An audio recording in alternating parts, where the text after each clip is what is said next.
Você seja bem-vindo a mais esta Live JR, assuntos do seu interesse ao vivo pelas redes sociais do Grupo Record TV, para mais de 10 milhões de seguidores, e também neste instante ao vivo na Record News, o primeiro canal só de notícias da TV aberta brasileira. Para entrevistar o senador Nelson Trade, que fala conosco direto de Brasília, eu recebo neste momento o repórter especial do Jornal da Record, André Tal, aqui de São Paulo, e o repórter especial do nosso JR, Tiago Nolasco, direto de Brasília. Senador Nelson Trade, bem-vindo à nossa conversa. Obrigado pelo seu tempo.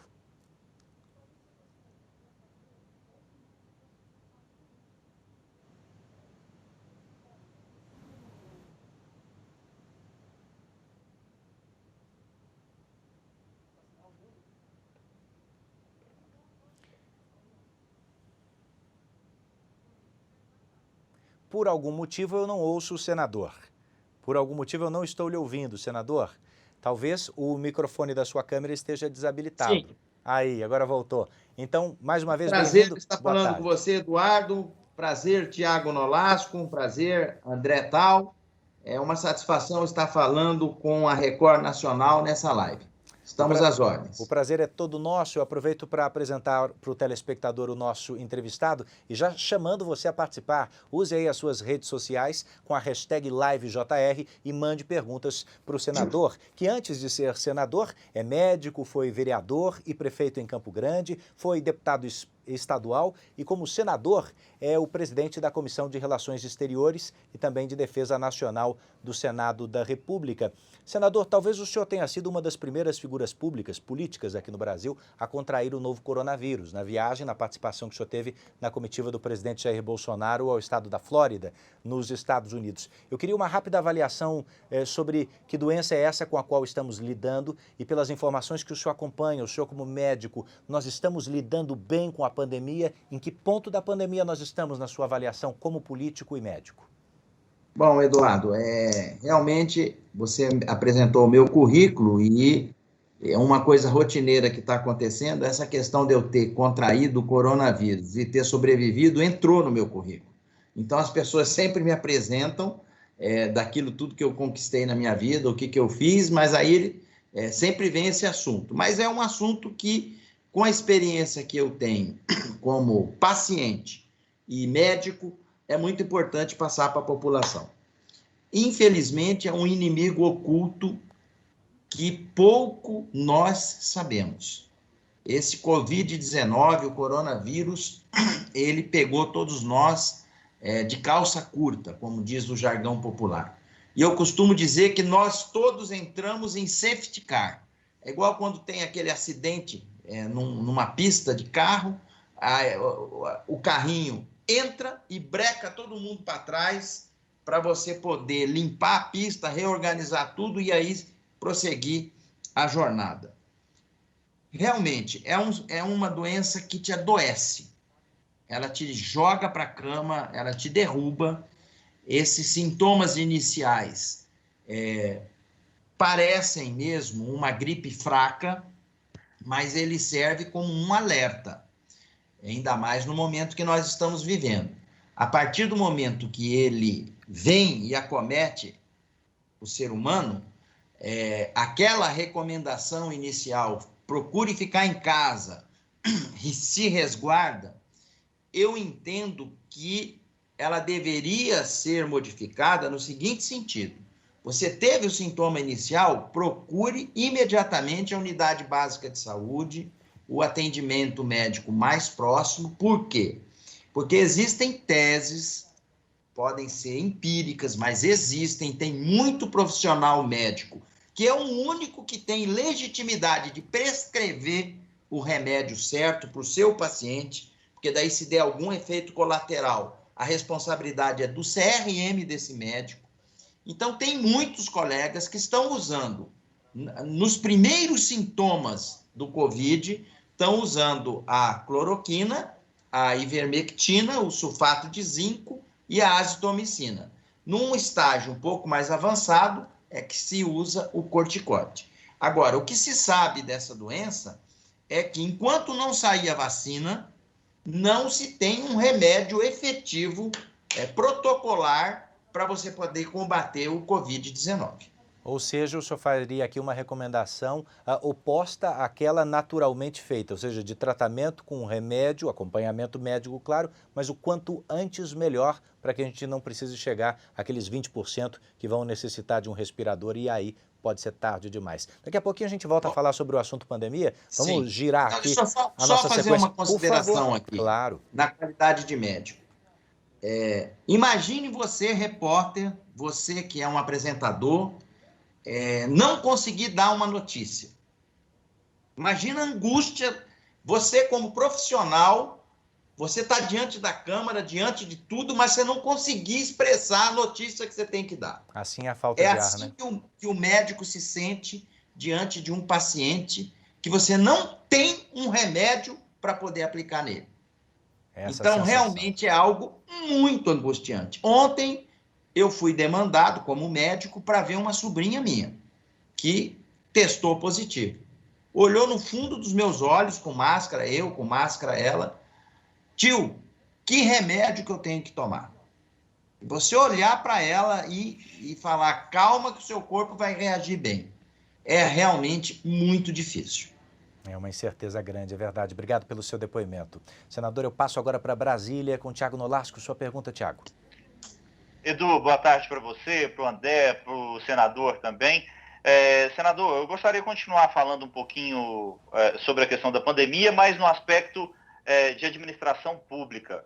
O senhor já foi prefeito, é médico, né, tem especialidade também em saúde pública. Eu queria saber do senhor se as medidas públicas, já que a gente teve muitos embates, né, principalmente entre o presidente Jair Bolsonaro, governadores, se as medidas estão no caminho certo ou não, e aproveitar, já que o presidente deve trocar até o mês de agosto o ministro da Saúde, o senhor já foi consultado, já que tem todas as qualificações e é de um partido também de apoio ao presidente Jair Bolsonaro? Olha, eu fui eleito para ser senador da República, representar o meu estado. Eu fui o mais votado aqui no meu estado e o meu foco é realmente trabalhar para produzir cada vez mais para os municípios do meu estado, para o meu estado e para o Brasil. Esse é o meu foco. Eu digo uma coisa, eu já fui prefeito por 8 anos, inclusive meu secretário de saúde era o ex-ministro Mandetta, ele foi meu secretário 8 anos de saúde aqui em Campo Grande. E saúde, você não pode politizar a saúde. Você quer politizar? Vai politizar em outra área. E ela foi politizada, senador? Infelizmente, eu acho que sim. Porque a gente hoje, no Brasil, a gente vive em 2 extremos, né? A exceção hoje é você ser moderado, é ser de centro. Você tem o extremo da direita e você tem o extremo da esquerda.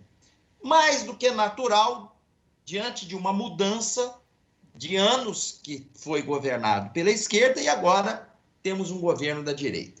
Mas o que a gente observa é o seguinte, eu sempre procuro tirar as coisas boas de todas as situações, porque eu acho que negativismo não leva ninguém a lugar nenhum. E seja o ministro Mandetta, seja o ministro Nelson Teich, quase xará meu, seja o general Pazuello, todos tiveram, assim, e o general tem excelentes intenções.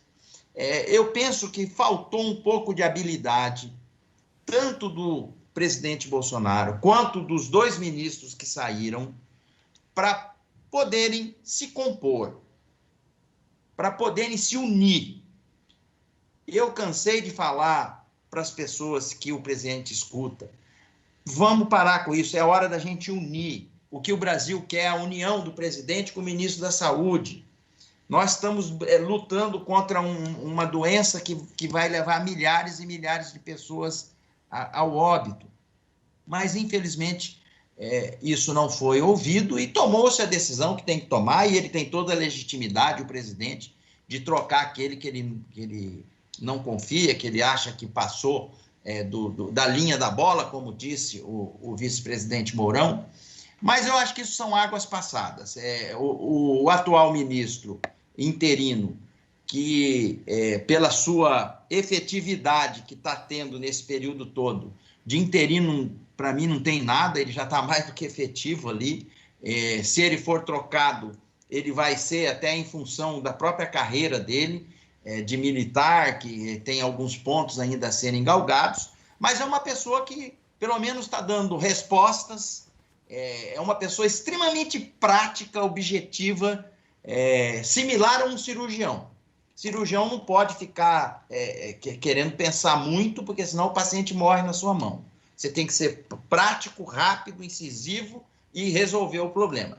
E esse é o perfil do atual ministro. Das vezes que ele me atendeu, nas demandas que tive do meu estado, que está com essa doença progredindo, eu não tenho o que reclamar, ele botou toda a assessoria para a gente poder atender Mato Grosso do Sul, e os colegas lá no Senado me falam a mesma coisa. Não tem o perfil técnico que tinha o Mandetta e o currículo que tinha o Nelson Teich, mas, ao que me consta, até o momento está dando conta do recado. Obrigado, senador. A próxima pergunta é do repórter especial do Jornal da Record, André Tal, aqui em São Paulo. André. Boa tarde a todos que nos acompanham. Senador, o senhor fala muito sobre essa doença. O senhor, eu acredito que não imaginava que ela fosse se espalhar pelo país da forma que se espalhou. Minha pergunta é, nesse momento, com a curva ainda talvez no platô ou até chegando ao pico, o senhor tivesse o poder da caneta, como médico, como ex-paciente, como parlamentar e como alguém que tem experiência no executivo, o que é que o senhor faria nesse momento? Bom, nós estamos diante de um paciente que é o Brasil, com as dimensões enormes, é um país continental, que o que acontece no norte não é a mesma coisa que acontece no sul, da mesma forma do oeste, do sudeste. Porém, eu costumo muito olhar aonde deu resultado. Eu não resisto a uma boa ideia e moldo ela as características daquilo que precisa ser moldada. Quando eu fiquei doente, eu tive que ficar 21 dias dentro de um hospital, eu fui para a UTI, fiquei 3 dias na UTI, vocês inclusive deram esse furo, deu uma confusão aqui no Mato Grosso do Sul, minha mãe queria ir a pé para Brasília, mas é a notícia, a gente é exposto a isso. Mas eu quero dizer para vocês o seguinte, a disciplina é algo fundamental que norteou aquele que venceu a batalha contra esse vírus. Esses dias eu recebi um artigo de uma autoridade do Japão encaminhado pela Embaixada do Japão para nós, da Comissão de Relações Exteriores. E ele justamente fala em relação a isso. A cultura do japonês ela é muito disciplinada. Lá a autoridade fala, tem essa linha aqui, você não pode passar dessa linha, senão você vai ter problema. E o cara não passa. A questão do uso da máscara, tão controvertida. Lá o japonês usa a máscara, não é para ele se proteger. Ele usa a máscara para proteger a gente que poderá encontrar com ele na rua. E isso eu observava quando eu morava lá, senador, porque eu fui correspondente no Japão. Isso então, é o que eu li, eu nunca fui para lá. Não, é isso. Qualquer gripe eles saem com a máscara. Até eu estranhava isso, achava um pouco esquisito, mas hoje eu entendo muito mais, né? Então, e outra coisa, essa história toda veio e nós vamos ter que aprender com ela e tirar lições positivas dela e reaprender a lidar com certas situações no sentido da gente poder evitar contágios, evitar aglomerações, evitar de não lavar a mão durante o dia. Se você fizer o médico lava muito a mão, porque é um hábito que a gente tem. Você vê um paciente, examina, ele sai, você automaticamente lava suas mãos para poder receber o outro. Mas se você fizer uma retrospectiva, o telespectador que está me vendo, quantas vezes você lava a mão, vamos dizer, não agora, mas se você conseguir lembrar, você vai ver que são poucas as vezes que você lava as mãos. E isso vai ser uma coisa mais rotineira que a gente vai ter que fazer. Uso de máscara. Eu penso que essas aglomerações de jogo de futebol, de carnaval, isso só depois que sair a vacina. Eu não consigo vislumbrar uma autoridade autorizar que isso possa se realizar, um show daqueles que tem milhares uma eleição agora que a gente está vendo, e eu fui pesquisar, 41 países já adiaram suas eleições em função da pandemia. E escola, senador? Porque escola é um ponto sensível. As pessoas, para trabalhar, precisam deixar seus filhos em casa e não tem com quem deixar. Eu estou com esse problema aqui em casa. E eu também. Eu tenho uma criança de 6 para 7 anos. Eu estou vendo a importância que é do professor, do ambiente escolar, da socialização escolar. Volta e meia, eu estou numa live, daqui a pouco ela vem aqui, vocês vão ver. Papai, o que eu tenho que fazer aqui, assim? Então, realmente nós vamos ter... E vamos ver o que esses países estão fazendo para voltar. Mas o senhor abriria as escolas agora, senador? É a pergunta, inclusive, da Ana Isabela, via Instagram. Que dia as aulas voltam? Então, hoje eu li uma matéria que esse ano praticamente não se volta mais aula presencial. Eu li alguma coisa nesse sentido. Até pedi para minha assessoria ver se não era fake, e parece que não, que é verdade. Senador, e realmente é um risco. Que não é bem assim, viu? Tem alguns estados que não é bem assim. Aqui no Distrito Federal, por exemplo, agora em agosto, em Goiás também em agosto, mas com alguns esquemas diferentes. Em São Paulo também, o Edu está falando, algumas escolas funcionam num dia para um grupo de alunos, no outro dia para o outro grupo, para diminuir, né, pelo menos o volume, mas as escolas devem voltar a funcionar na maioria dos estados. Eu penso que com aquela decisão do Supremo de que cada governante tem o poder discricionário, de acordo com a epidemia no seu estado, na sua cidade, de voltar à normalidade, eu acho que isso vai ser algo que realmente vai ser analisado ponto a ponto. Agora, vocês que são pais, eu sou pai, você se sentiria seguro de mandar o seu filho para a escola diante de uma situação como essa, sabendo que essa doença pega a criança também e pode vir a ter consequênças? Então, é uma interrogação que fica na sua cabeça. Rapaz, eu quando me contaminei, eu entrei num sentimento tão difícil, no sentido da possibilidade de eu passar para minha filha e para minha mulher.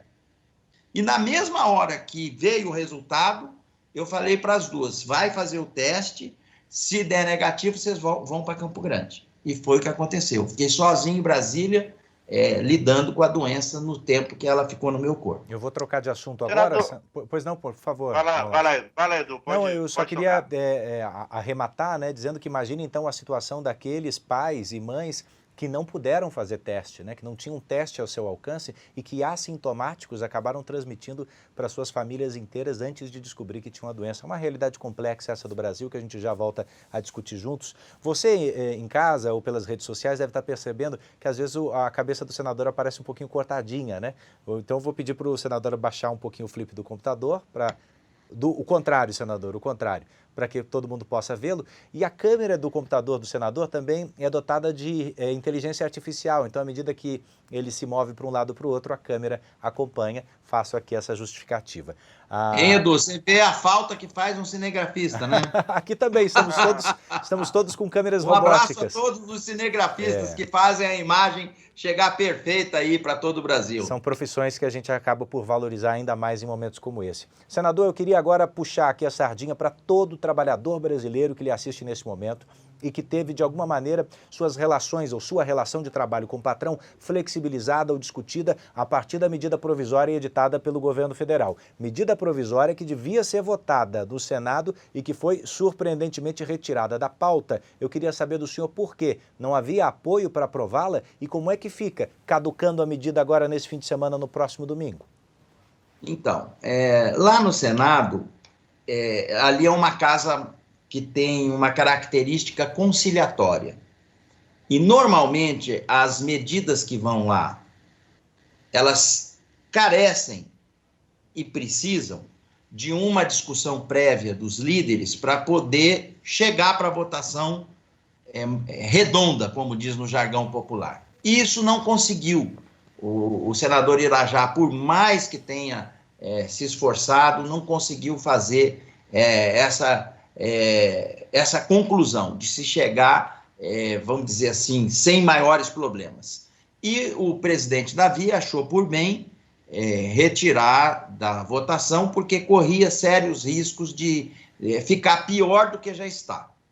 Então, é um assunto que não morreu, porque tem muitos senadores, e eu sou um deles, que não se conformou com isso, e que nós vamos fazer gestões juntos aos órgãos competentes para poder estudar uma nova fórmula para a gente poder equacionar essa questão. Mas o senhor imagina que o governo vai reeditar essa medida provisória? Ele pode reeditar? Eu penso reeditar? que sim, porque essa é um clamor tanto por parte daquele que emprega como por parte daquele que trabalha.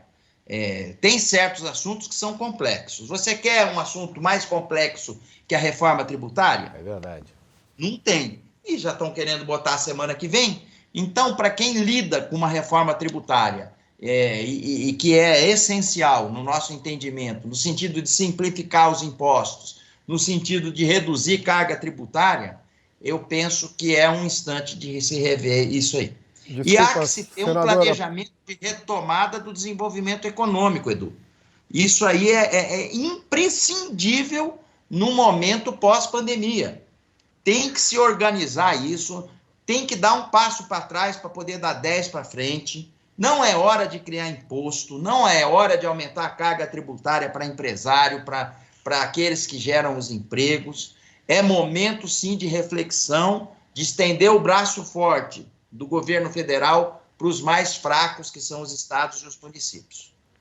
Aproveitando o tema, senador, até queria saber da opinião do senhor, se o senhor apoia essa proposta do ministro da Economia de tributar as transações eletrônicas, que seria, dizem aí, até uma espécie de nova CPMF. Olha, eu entendo que qualquer medida nesse momento que venha criar imposto não é o instante para isso. Não vejo dessa forma. Eu me lembro, logo que eu entrei, eu vou te dar uma experiência prática de quem tomou uma atitude e deu certo. Você tem aí as coisas do Programa do Desenvolvimento Econômico Social. Eu, logo que entrei na Prefeitura de Campo Grande, eu fiz um programa de desenvolvimento econômico social, chamado PRODES. Mandei para a Câmara Municipal, eles votaram. O que dizia isso? Reduzir a carga tributária de ISS, de IPTU. Campo Grande tem uma característica de ter áreas. Aquele empresário que queria investir aqui, a gente concedia a área. Nós conseguimos trazer 400 novas empresas aqui para o meu estado e para a minha cidade. O PIB local subiu de posições, ficamos entre os 40 maiores do Brasil, ocupando o 35º lugar. Crescimento foi de 158%, ou seja, geramos emprego com redução de carga tributária. E isso fez um movimento econômico tão ágil que acabou compensando. Eu perdi no primeiro ano, mas nos outros 3 de mandato que eu tinha, eu ganhei muito mais do que eu achava que poderia ganhar. Então, é o momento do poder público estender a sua mão. O poder público existe para isso. Estende a mão para aquele que precisa gerar emprego, para aquele que precisa empregar mais gente, para fazer essa roda da economia girar e, consequentemente, ter mais recursos para a sociedade e para o próprio governo.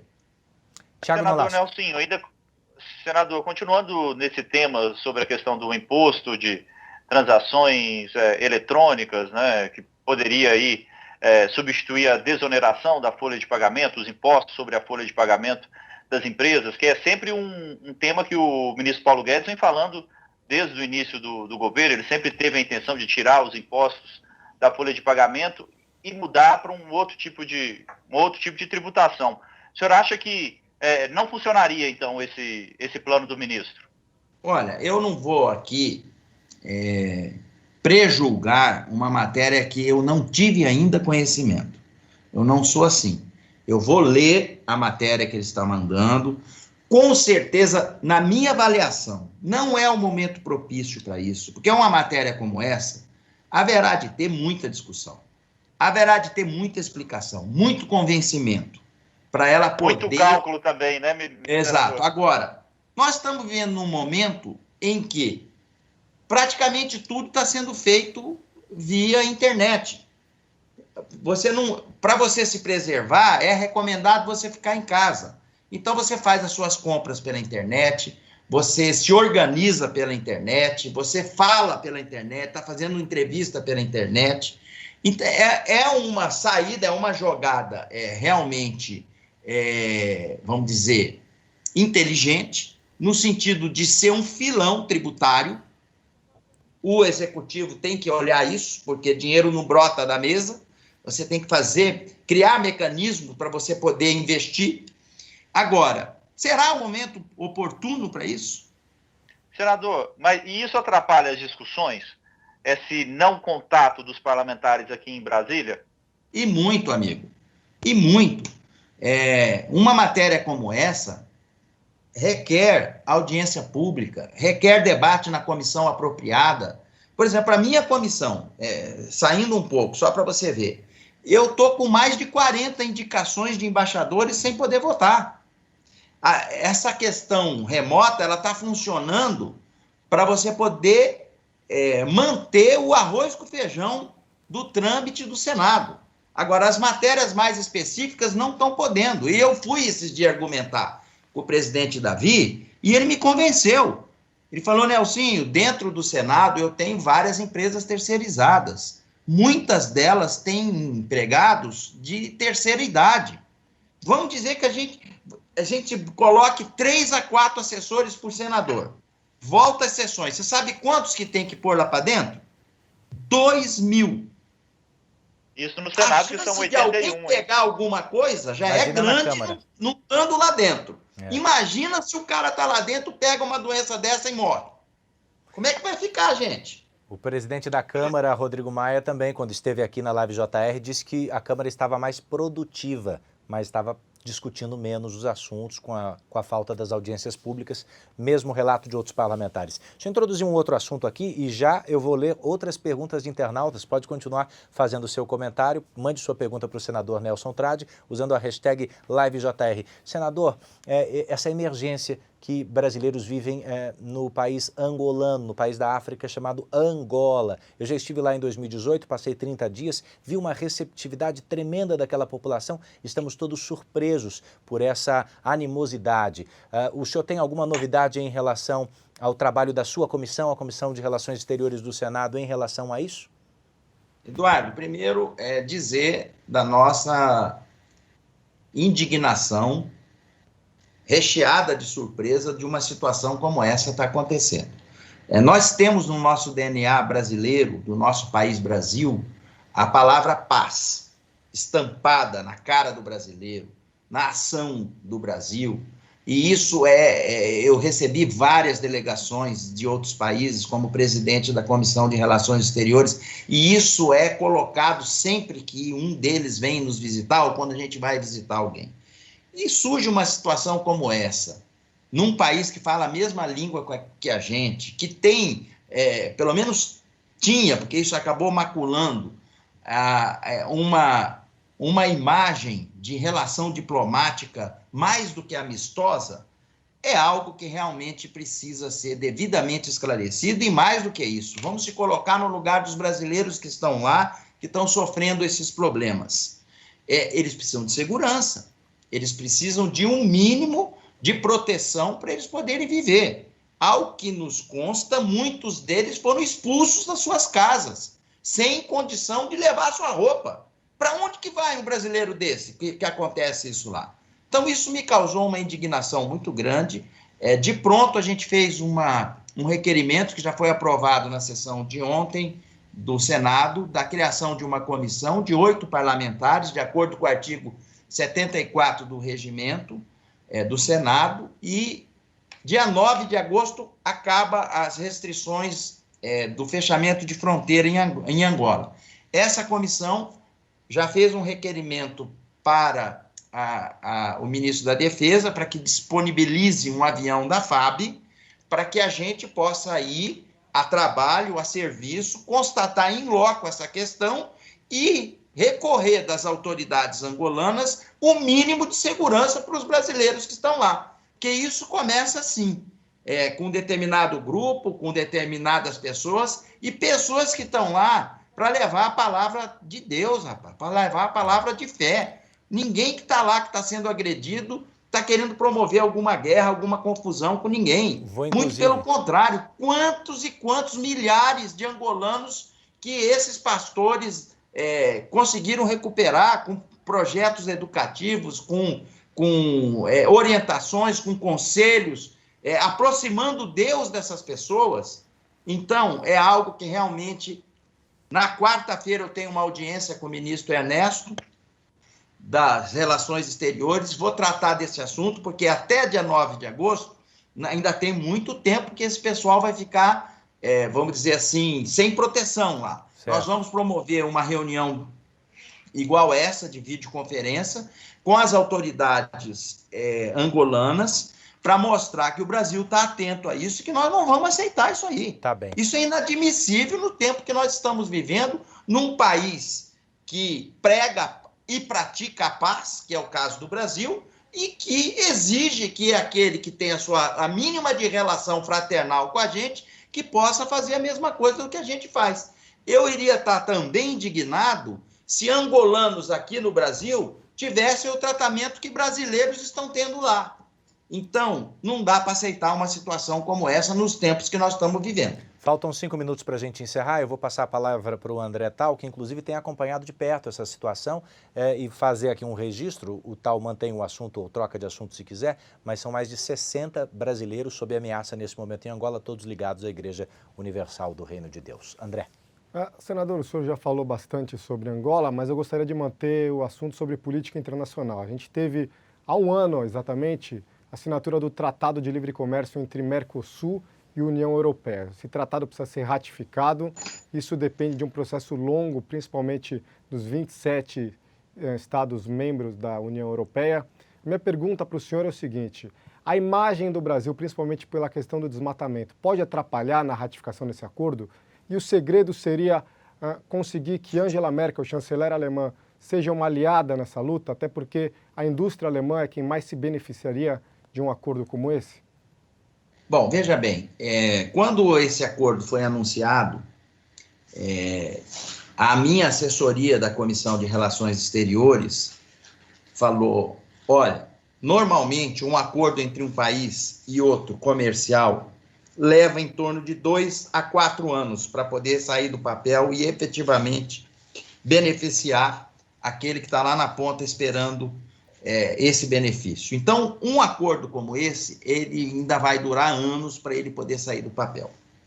Mas um fato, e isso eu disse em várias oportunidades, a gente que é presidente da Comissão de Relações Exteriores, quando vem uma delegação do exterior visitar o Brasil, e eles vão lá em Brasília, o primeiro lugar que eles vão é na Comissão de Relações Exteriores. Eu já recebi dinamarqueses, eu já recebi americanos, eu já recebi portugueses, já recebi africanos, já recebi o pessoal da China.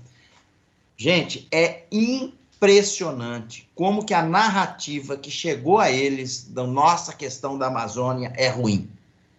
E eu ouvi da maioria dos parlamentares europeus que chegaram até a Comissão de Relações Exteriores. Se não mudar essa questão ambiental, que a gente está achando que é a mais devastadora possível, nós vamos votar contra, porque tem que passar pelos parlamentos, o acordo de livre comércio.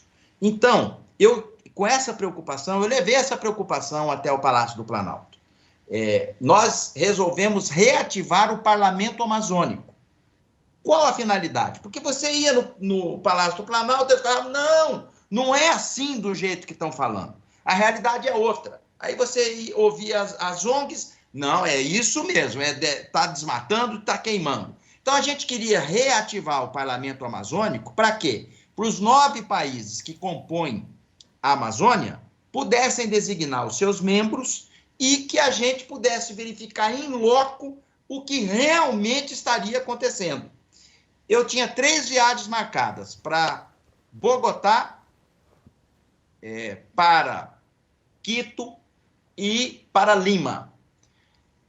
Na semana que eu estava com as passagens tiradas para ir, estourou o problema do coronavírus e eu logo fiquei doente. Então, recentemente, na reunião do Parlatino, que é uma entidade que congrega a maioria desses países, eu levantei essa questão de ordem e todos acharam pertinentes a reativação do Parlamento Amazônico.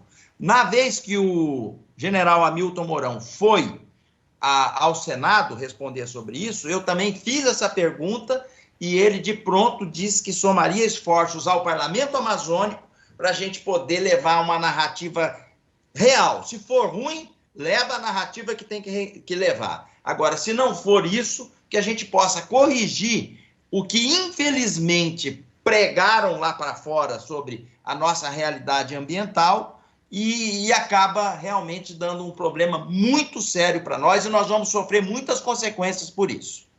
Bom, senador Nelsinho, pois não, tá tendo ainda, Edu? Dá, rapidinho. Bem rápido, então, só para complementar, a narrativa que a gente está vendendo que é ruim ou os nossos números que são ruins mesmo com relação à Amazônia? Quem que pode afirmar isso, André? Por isso que eu digo, eu sou meio São Tomé.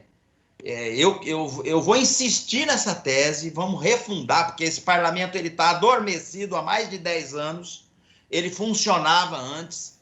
Vamos checar em loco essa questão. Quantos parlamentares? Quem que está com a razão? Quantas vagas para parlamentares e qual o custo desse parlamento amazônico? Então, o parlamento, o custo ele advém dos parlamentos que o compõem. Existe uma unidade que já funciona em Brasília. Eu fui demandado, sabe como? Em 2019, no final do ano, eu fui na Embaixada do Equador para um almoço que eu achava que era um almoço de final de ano.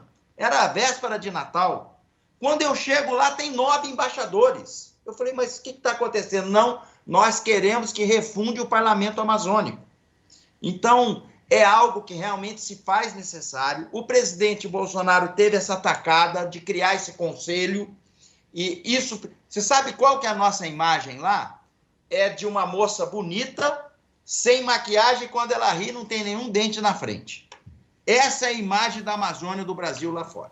Senador Nelson Trade, falando sobre a Amazônia, o senhor respondeu a pergunta da internauta Valéria, via YouTube. Mas tem várias outras perguntas que eu peço licença para encaminhar para a sua assessoria, falando de tudo, sobre economia, que o senhor mencionou, sobre coronavírus, se a gente vai ter dinheiro ou não para comprar a vacina que vem dos Estados Unidos, e até sobre internet 5G, para o senhor opinar com a sua assessoria. Quero agradecer aos meus colegas André Tal e Tiago Nolasco e dizer que os principais trechos dessa entrevista, viu, senador, estão logo mais na tela da Record TV Oficial dentro do Jornal da Record. Então, muito obrigado pelo seu tempo e nos vemos em breve. Eduardo, muito obrigado. Realmente eu fiquei muito à vontade. Parece que eu já tinha feito várias vezes essa modalidade de trabalho. Um abraço ao André, um abraço ao Tiago e que a gente possa em breve se ver pessoalmente para a gente continuar os nossos trabalhos. Vocês aí e nós do lado de cá. Muito obrigado e parabéns pela forma que vocês informam a sociedade brasileira, sempre com muita ética e respeito. Isso é muito importante. Obrigado, senador. Obrigado aos meus colegas e obrigado a você que assistiu a mais esta Live JR. Uma excelente tarde ou noite já aí na sua cidade e até a próxima.